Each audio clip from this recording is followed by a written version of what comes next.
গত পর্বে দেওয়া হয়েছিল 10টি মাখরাজ। এখন আমরা 11 নম্বর মাখরাজ থেকে 17 নম্বর মাখরাজ পর্যন্ত শেখাবো ইনশাআল্লাহ। 11 নম্বর মাখরাজ, জিহ্বার আগা সামনের উপরের দুই দাঁতের গোড়ার সাথে লাগাইয়া প, দাল, তা হরফ উচ্চারিত হয়।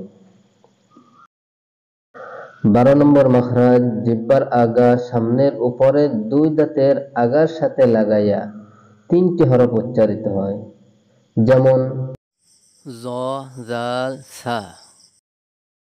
13 নম্বর মাখরাজ, জিহ্বার আগা সামনের নিচের দুই দাঁতের আগার সাথে লাগাইয়া 3টি হরফ উচ্চারিত হয়, সদ, সিন, জা।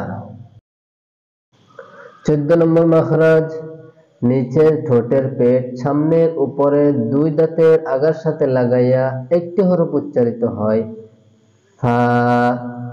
15 নম্বর মাখরাজ, দুই ঠোঁটের মধ্যখান হইতে 3টি হরফ উচ্চারিত হয়, ওয়াও, বা, মিম। 16 নম্বর মাখরাজ, মুখের খালি জায়গা হইতে মদের হরফ উচ্চারিত হয়, যেমন বা, বু, বি।